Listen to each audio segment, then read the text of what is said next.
नमस्कार, आप सभी का स्वागत है study with JR YouTube channel में। आज के इस वीडियो में हम अध्याय 16 पढ़ेंगे जिसका नाम है मतदाता जागरूकता एवं मतदान प्रक्रिया और ये अध्याय 16 का भाग 2 है। इसके पहले हम भाग 1 में यहाँ तक पढ़ चुके हैं, जारी रखा। यहाँ तक हमने पढ़ लिया था भाग 1 में, और आपने नहीं देखा है ये भाग 1 वाला वीडियो तो नीचे डिस्क्रिप्शन में लिंक है, आप वहाँ से देख लीजिएगा। इसके साथ ही और भी कई लिंक मैंने वहाँ दिए गए हैं जो आपके एग्जाम में काफ़ी हेल्पफुल होंगे, और प्लेलिस्ट भी बना रखी हूँ, उसके लिंक भी दिए हुए हैं नीचे डिस्क्रिप्शन में, तो आप देख लीजिएगा। और जैसा कि आप सभी को पता ही है कि हमारे इस चैनल पर आरबीएससी यानी कि माध्यमिक शिक्षा बोर्ड की जो एसएसटी की किताब है सामाजिक विज्ञान की, इसके अध्याय पढ़ाए जा रहे हैं। और अब तक हमने टोटल 15 चैप्टर्स पढ़ भी लिए हैं, 15 अध्याय टोटल पढ़ लिए हैं। यदि आपने ये वीडियोस भी नहीं देखे हैं तो इसका लिंक भी आपको नीचे डिस्क्रिप्शन में मिल जाएगा, आप वहाँ से देख लीजिएगा, ठीक है। और साथ ही साथ यदि आपने अभी तक इस चैनल को सब्सक्राइब नहीं किया है तो प्लीज़ सब्सक्राइब भी कर लीजिए, और पास में आपको एक बेल आइकन भी दिखाई देगा, उसे भी प्रेस कर लीजिए ताकि जो भी मैं वीडियोज़ बनाती हूँ उसकी नोटिफिकेशन आपको मिल सके। और वीडियो अच्छी लगती है और आपके लिए थोड़ी सी भी हेल्पफुल रहती है तो प्लीज़ वीडियो को लाइक ज़रूर कीजिएगा। चलिए शुरू करते हैं। चैप्टर 16 है, चैप्टर 16 का ये भाग 2 है। चैप्टर 16 का नाम है मतदाता जागरूकता एवं मतदान प्रक्रिया, ठीक है। हमने यहाँ तक पढ़ लिया था इसमें। इसके बाद देखिए, राष्ट्रीय मतदाता दिवस मनाने के बाद अब हम मतदान की प्रक्रिया के बारे में जानकारी लेते हैं। तो देखिए, अब जो हम पढ़ने वाले हैं इसमें बेसिकली मतदान की जो प्रक्रिया है उसके बारे में बताया गया है। और पहले हमने पढ़ा था राष्ट्रीय मतदाता दिवस के बारे में, और हमारी जो भारत देश है उसमें कौन सी शासन प्रणाली है, लोकतांत्रिक शासन प्रणाली के बारे में हमने पढ़ा था। और राष्ट्रीय मतदाता दिवस के बारे में पढ़ा था, कब बनाया जाता है ये मनाया जाता है 25 जनवरी को। तो ये डेट आप याद रखेंगे, एग्जाम में इससे संबंधित क्वेश्चंस बनते हैं, दिवस से संबंधित पूछे जाते हैं। तो यदि हम कोई भी कंपटीशन की तैयारी कर रहे हैं तो हमें बेसिकली डेट्स तो पता ही होनी चाहिए कि कौन कौन सी डेट को कौन कौन से फेस्टिवल्स और दिवस मनाए जाते हैं, ठीक है। तो कुछ डेट ऐसी होती हैं फिक्स होती हैं, अब जैसे 25 जनवरी तो ये फिक्स है, इसमें चेंजेस नहीं होंगे, ठीक है। तो ये आपको पता होना चाहिए 25 जनवरी को क्या मनाया जाता है, राष्ट्रीय मतदाता दिवस मनाया जाता है, ठीक है। इसके बाद अब मतदान की प्रक्रिया देख लेते हैं। मतदान प्रक्रिया में समय के साथ बड़ा बदलाव आया है, जैसे जैसे टाइम चेंजेस होते जा रहे हैं वैसे वैसे बदलाव आते जा रहे हैं, जैसे जैसे टाइम बदल रहा है। तो पूर्व के चुनाव में क्या होता था, मतदान के लिए मत पत्रों का उपयोग किया जाता था। मत पत्र होते थे कागज़ के बने हुए, तो उनका यूज़ होता था, जिससे क्या होता था, बहुत बड़ी मात्रा में कागज़ की खपत होती थी। अब इतने सारे मतपत्र बनेंगे तो कागज़ की खपत तो होनी ही है, तो कागज़ की उस समय बहुत ज़्यादा खपत होती थी।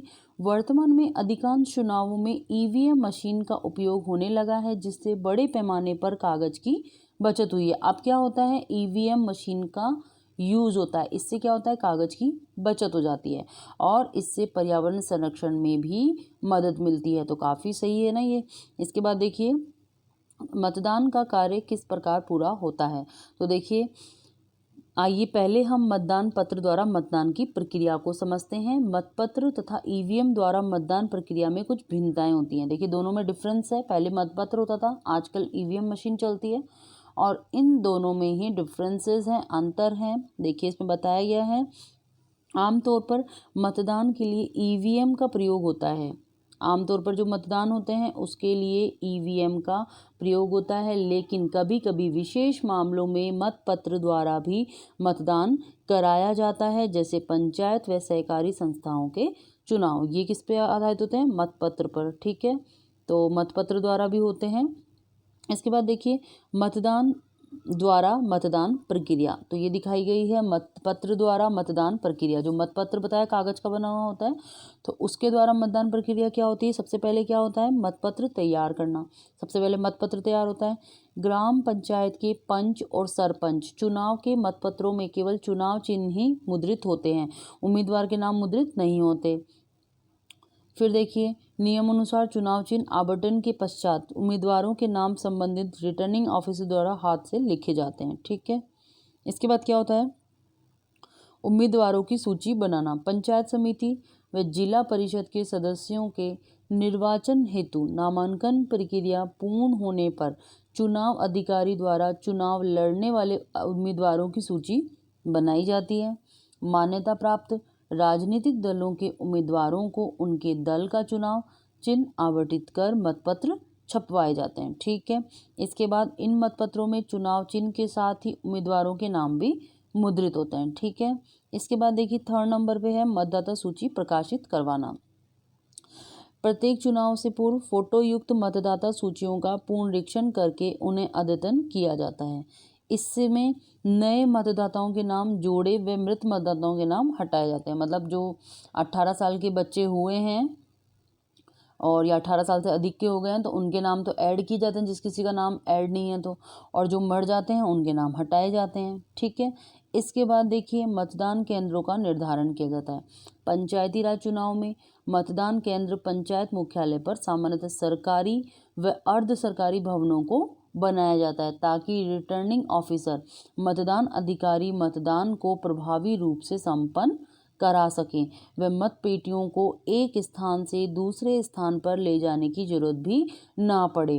तो इस तरीके से होता है। ये हो गया मतपत्र द्वारा मतदान प्रक्रिया। सबसे पहले क्या होता है, मतपत्र तैयार होता है, फिर उम्मीदवारों की सूची बनाई जाती है, फिर मतदाता सूची प्रकाशित करवाई जाती है और फिर होता है मतदान केंद्रों का निर्धारण। ठीक है, इसके बाद देखिए नेक्स्ट टॉपिक है मतदान दल। प्रत्येक पंचायत क्षेत्र के लिए एक रिटर्निंग ऑफिसर और प्रत्येक मतदान केंद्र के लिए 5 व्यक्तियों का एक मतदान दल होता है। तो देखिए इसमें क्या क्या बनाया जाता है। प्रत्येक पंचायत क्षेत्र के लिए तो एक रिटर्निंग ऑफिसर और प्रत्येक मतदान केंद्र के लिए 5 व्यक्तियों का एक मतदान दल होता है। ठीक है, अब देखिए मतदान दल में एक पीठासीन अधिकारी और 4 मतदान अधिकारी होते हैं। एक तो होता है पीठासीन अधिकारी और एक 4 होते हैं मतदान अधिकारी। ठीक है, जिनकी नियुक्ति जिला निर्वाचन अधिकारी द्वारा की जाती है। देखिए इनकी नियुक्ति किनके द्वारा की जाती है, जिला निर्वाचन अधिकारी के द्वारा। ठीक है, ये हो गया मतदान दल।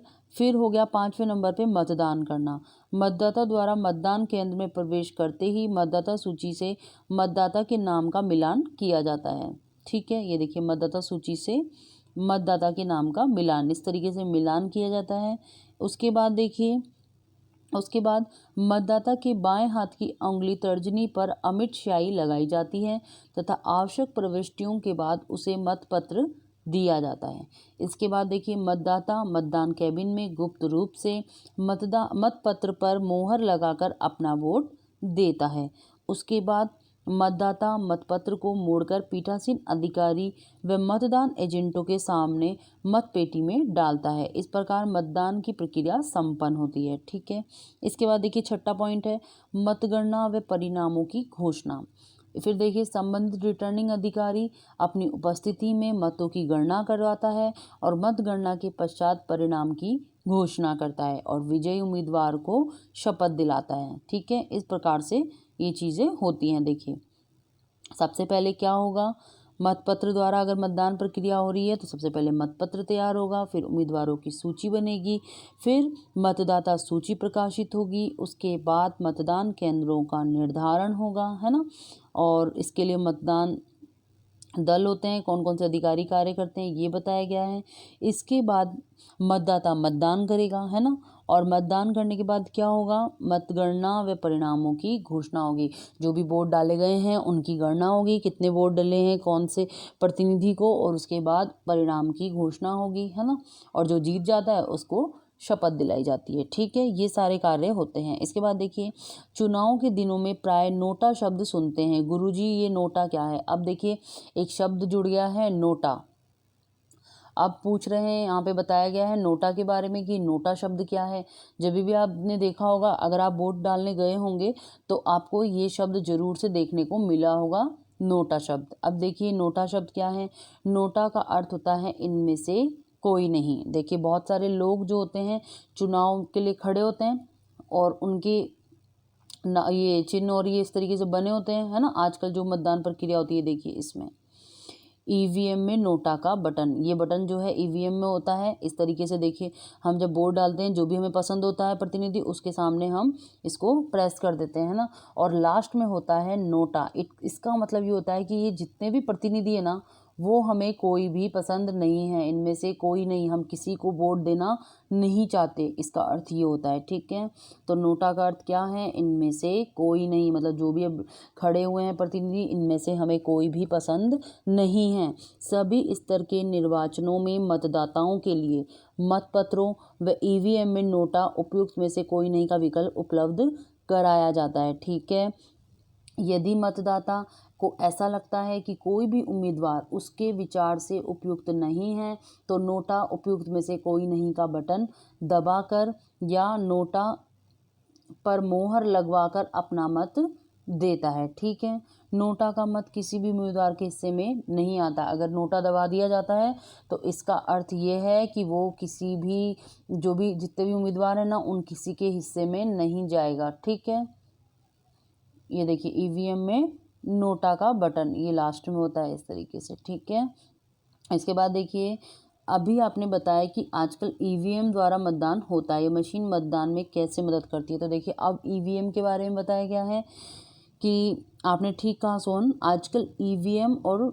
वीवीपीएटी द्वारा मतदान होता है। ईवीएम एक सरल इलेक्ट्रॉनिक मशीन है। ईवीएम क्या है, एक इलेक्ट्रॉनिक मशीन है जिसका पूरा नाम इलेक्ट्रॉनिक वोटिंग मशीन है।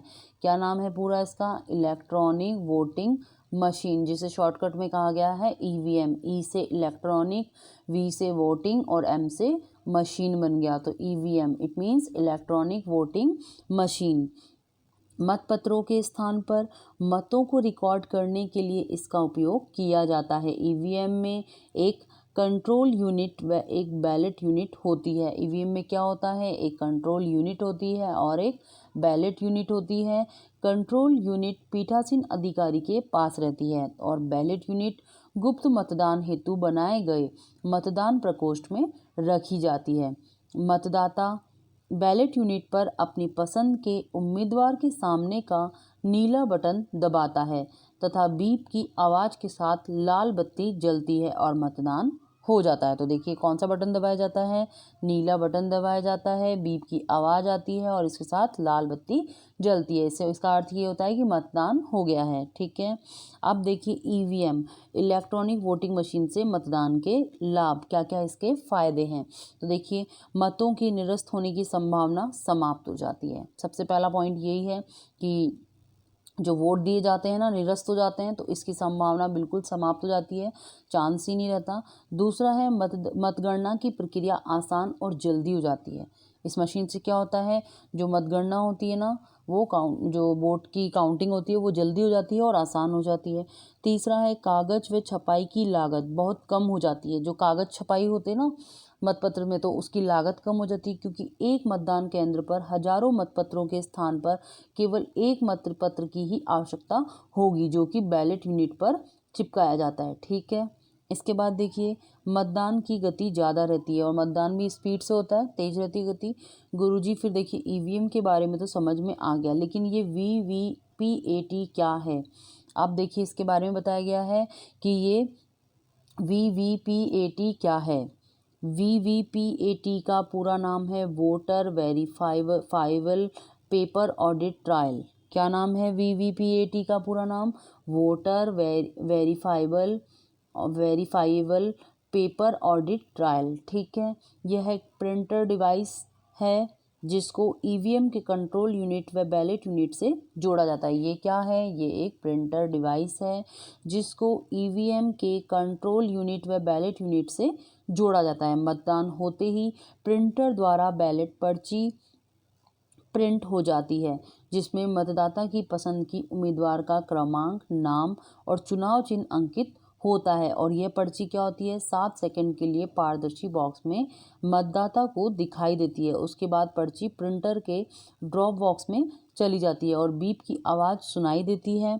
इस प्रकार एक मतदान की प्रक्रिया संपन्न हो जाती है। ठीक है, तो देखिए इसमें क्या क्या चीज़ें होती हैं।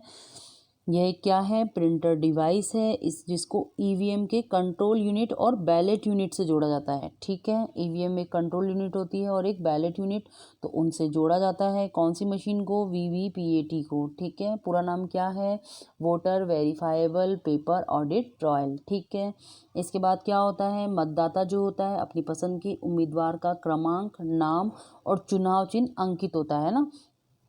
ये पर्ची केवल 7 सेकंड के लिए क्या होता है, पारदर्शी बॉक्स में मतदाता को दिखाई देती है। उसके बाद क्या होता है, पर्ची ड्रॉप बॉक्स में, जो प्रिंटर होता है ना उसके ड्रॉप बॉक्स में चली जाती है और बीप की आवाज़ सुनाई देती है और इस प्रकार क्या होता है, मतदान हो जाता है। मतदान के दौरान विवाद की स्थिति में इस पर्ची की सहायता ली जा सकती है। अगर कोई मतदान हो रहा है और इस दौरान कोई विवाद हो गया तो इस पर्ची की हेल्प ली जा सकती है। इसके उपयोग से निर्वाचन प्रक्रिया में निष्पक्षता व विश्वसनीयता बढ़ी है। ठीक है, इसके बाद देखिए, इस प्रकार सभी विद्यार्थी मतदाता दिवस एवं मतदान प्रक्रिया में जानकर खुश नजर आ रहे थे। गुरुजी ने सभी विद्यार्थियों से कहा कि इस जानकारी को अपने परिवार के सदस्यों को ही बताएं। जब प्रत्येक नागरिक जागरूक मतदाता बनेगा तभी हमारा लोकतंत्र सशक्त होगा। नेचुरल सी बात है कि अगर सब लोग जागरूक होंगे, हमारे सारे नागरिक जागरूक होंगे तो हमारा जो लोकतंत्र है वो कैसा हो जाएगा, सशक्त हो जाएगा, शक्तिशाली हो जाएगा। ये देखिए इसमें ईवीएम के साथ वीवीपीएटी, ठीक है, ईवीएम मशीन के साथ दिखाई गई है।